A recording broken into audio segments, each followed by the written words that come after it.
আসসালামু আলাইকুম এভরিওয়ান। আজকের ভিডিওটা খুব সকাল থেকে শুরু করছি। আজকে তো পহেলা বৈশাখ, বাংলা নববর্ষ। তো সবাইকে জানাই নববর্ষের শুভেচ্ছা। আর সকাল সকালেই আমার ছোট জানিয়ে এসেছে আমাদের জন্য পান্তা ইলিশ, যেহেতু পহেলা বৈশাখ। তো আজকে আমরা সকালে নাস্তা করব পান্তা ভাত, সাথে ছিল ইলিশ মাছ ভাজা, ডালের বড়া, আলু ভর্তা ও বেগুন ভাজি, সাথে কাঁচামরিচ আর শুকনো মরিচ ভাজা। তো ভাতটা খেয়ে শেষ করলাম, এরপর চলে আসলাম রান্নাঘরে দুপুরে রান্নার জন্য। তো আজকে চিকেন তিহারি রান্না করব।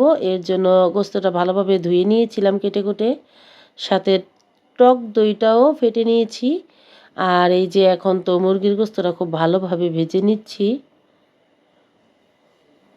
তো আজকে শর্টকাট রান্না, চিকেন তিহারি, মুরগির গোস্ত দিয়ে তিহারি রান্না করব। তো মাংসটা খুব ভালোভাবে ভেজে নিয়েছিলাম, এবার আলুটাও ভেজে নিয়েছি। আর প্রচণ্ড গরম পড়েছে, তো ভালোও লাগছে যেহেতু আজকে বাংলা নববর্ষ। আর এই তো এদিকে কষিয়ে নিলাম আলু আর গোস্তটা খুব ভালোভাবে মশলার সাথে কষিয়ে নিয়েছি। তো এদিকে চালটাও ধুয়ে নিয়েছিলাম, এখন ঝরা দিয়ে দিয়েছি।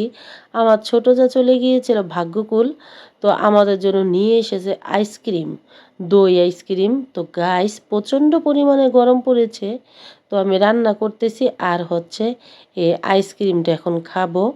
তো চালটা থেকে পানিটা একদমই ঝরে গেছে, দেখুন খুব সুন্দর ঝরঝরা হয়ে গেছে। এবার চালটা খুব ভালোভাবে ভেজে নিব। আরেক পাশে চুলোয় তো আমি গরম পানিটা বসিয়ে দিয়েছি তিহারিটা রান্না করার জন্য। তো এখন আমি বসে বসে আইসক্রিম খাচ্ছি আর কাজ করতেছি। আর আমাদের গ্রামে এই আইসক্রিমটা খুবই প্রচলন আছে, সবাই তো এই আইসক্রিমটা খুবই ভালোবাসে, দই আইসক্রিমটা। তো আমিও খেয়ে নিচ্ছি। আর আমার ছোটো যা মিষ্টি নিয়ে এসেছিল, ভাগ্যকুল বাজারের মিষ্টি, খুবই মজার, গোবিন্দর দোকানের। তো এখন এই যে দেখতেছি আমার ছোটো যা মাছ এনেছে ভাগ্যকুল বাজার থেকে, আমাদের পদ্মা নদীর টাটকা ইলিশ মাছ, সাথে ছিল অনেক বড় একটা চিতল মাছ। আর তাদের জাতীয় মাছ শোল মাছ, আমার শ্বশুরবাড়ির জাতীয় মাছ শোল মাছ, তো সেই মাছটাই আনা হয়েছে। তারা সবাই খুব পছন্দ করে, আমি খাই না।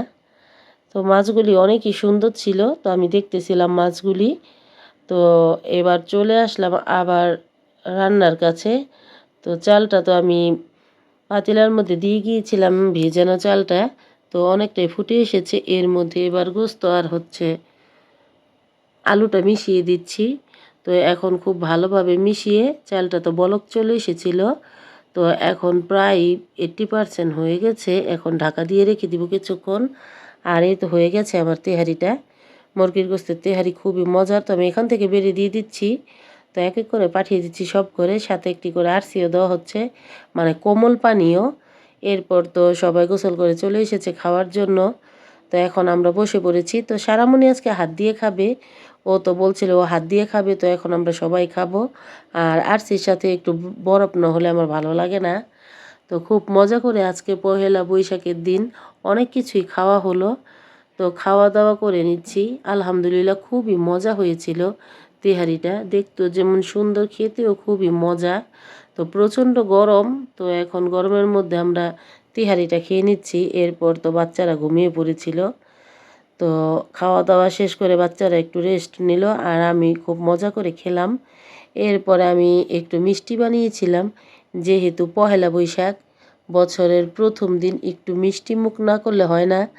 এখন তো একটা নিয়ম এসেছে, ঈদ হোক বা যে কোনো একটা উৎসব হলেই দুধ বিক্রেতারা তার দাম বাড়িয়ে দেয়, দুধের দাম অনেকটাই বেড়ে যায়। এর জন্য সেই দিন দুধ এনে কিছু রান্না করা যায় না, আগেই কিনে রাখতে হয়। তো আমার মনে ছিল না, মিষ্টি বানালাম, না হলে অন্য কিছু রান্না করার ইচ্ছে ছিল। তারপরও আলহামদুলিল্লাহ খুবই মজা হয় আমার হাতের এই কালো জাম। তো একটা সময় ছিল, নতুন বছরে এই বৈশাখ মাসে ধান উঠতো, নবান্ন উৎসব হতো, নানান রকমের পিঠা পুলি বানানো হতো। এর জন্য পহেলা বৈশাখ দিনটা খুবই আনন্দের ছিল। তো এখন তো দেখা যায় না, অনেকটাই কমে গেছে। ঘরে ঘরে উৎসব হতো, এখন নিজেরা নিজেরা যতটুকু পারে সেই উৎসবটাই পালন করে। তারপরে সব কিছুর মধ্যে দিয়ে আলহামদুলিল্লাহ আমাদের দিনটি খুব সুন্দর কেটেছে আর খুব ভালো কেটেছে।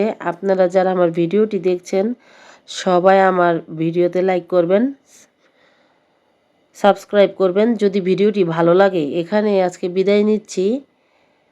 সবাই ভালো থাকবেন, সুস্থ থাকবেন, আমার চ্যানেলের পাশে থাকবেন। আল্লাহ হাফেজ।